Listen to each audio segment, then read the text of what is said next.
there was this post on Facebook, and you probably, if you're a narcissistic abuse survivor, you probably have whatever, just my phone's new case thing. It sticks to it's a pop socket thing that sticks to things, but when my phone sticks, it goes down instead of. This is how I do my hair, but you already know. Anyways, there's a post on Facebook, and she goes by the name of Sinful. Her name is Cynthia. She's a narcissistic abuse survivor, talks about her experiences and everything. And so she's on here as well, I think, and also on Instagram. Probably other places, I'm not 100% sure where, but anyways, she made a post. I'll share the post, just give me a bit. But I was like, if I had seen a post like this sooner, like when I was doubting if I was actually dealing with that abuse, or I was crazy or making it up or whatever, because they would always be like, textbook this, textbook. Most people talking about their stuff would be like, they never apologize, blah, blah, blah, blah, blah, blah, blah, blah. And it's like, some of them do. I'm not crazy, like, you know, like, I don't know. But her post was like, exactly like a lot of the shit that I actually went through. And I'm like, those are the ones, this post, those are the ones that I encountered. Covert ones. But not just any covert ones. They're covert, vulnerable, or I guess you could call them altruistic. I don't know. There's just a lot of different types of narcissistic people out there. So it's like, that's all I've encountered, because they'd be like, you'll see the post when I share it, but I'm just like, wow. I'm like, wow. I'm glad I'm seeing it now, because it really helps, but also, I wish I would have seen a post like that sooner. But here, let me show you. There you go. Give it 5 seconds or so to read that.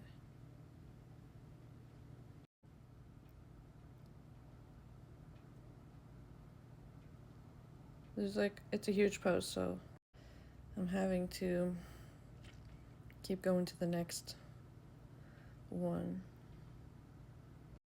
I believe this is the last one. So, yeah.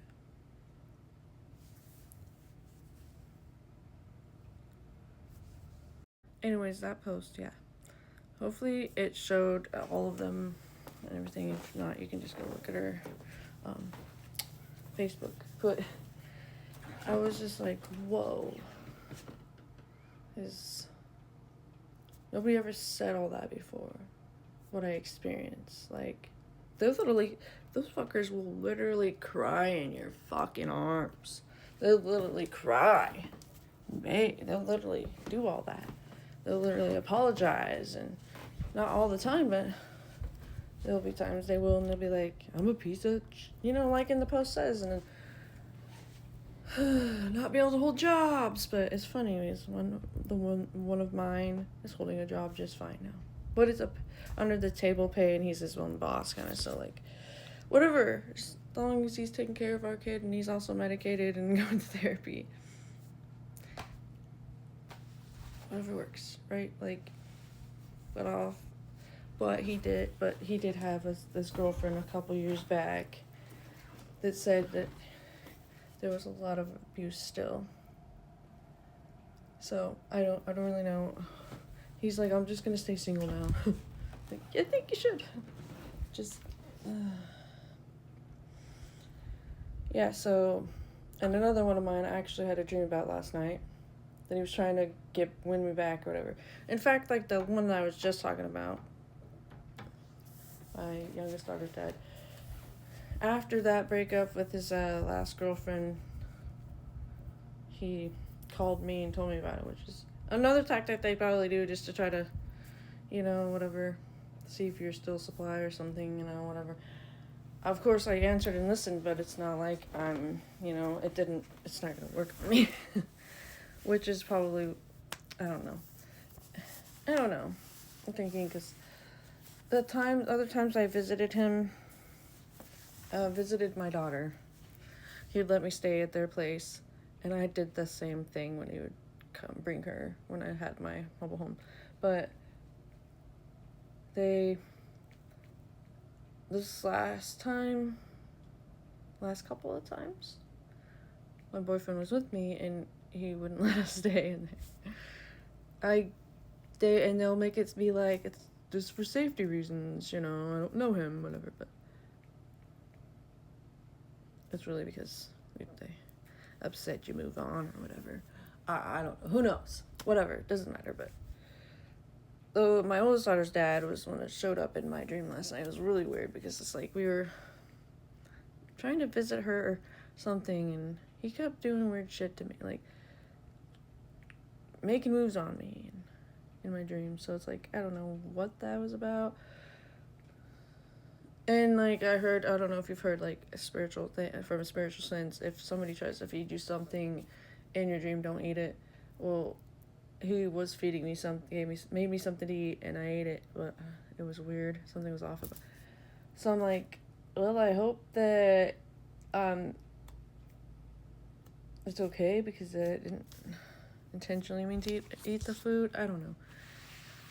There's a lot of different beliefs that I guess if you believe in them, then yeah, but anyways,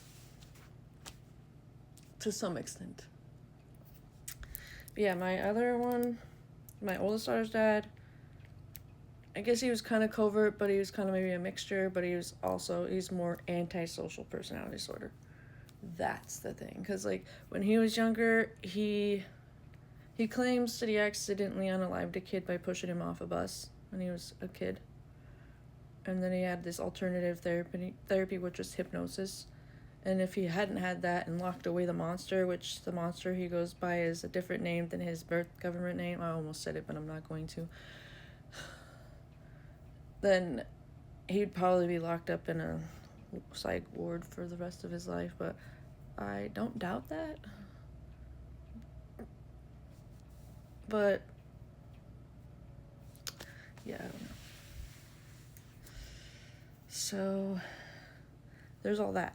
And then my ex-stepmother, she was so covert. It was crazy. She was my first covert narcissist that I ever fucking experienced. I didn't know anything about that shit back then. I didn't learn about it until I was with my oldest daughter's dad, and I had already been through her, my ex-stepmother, which was my ex-stepmother. I had been through her, and then probably my first husband. He was pretty covert too, but he would say he was very emotionally abusive and would say, well, if you keep being afraid I'm gonna cheat on you, then I will.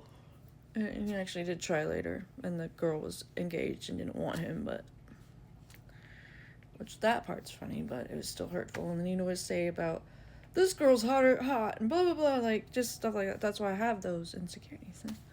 They're not as bad now, but I still have them, So yeah, just a little rundown of some of this stuff. I've even experienced a covert girl one. Well, probably multiple, honestly, but like that I dated, the off and on one I had. Her dad was probably an overt one. So of course she's a covert. I don't know, So yeah, I've been through multiple of those, and I just thought if anybody would relate to that, the story and everything. And the other day, like people don't usually ask me questions about my like experiences in my life to get to know me, but my boyfriend is like the only one that really does. He asked me the other day, how did you meet your baby daddies? So I was like, I just told him, it was a long story because I'm ADHD and I have to, like, tell the whole story leading up to each one and how I met them, so anyways. So, that's a long story. Alright, this video is almost done.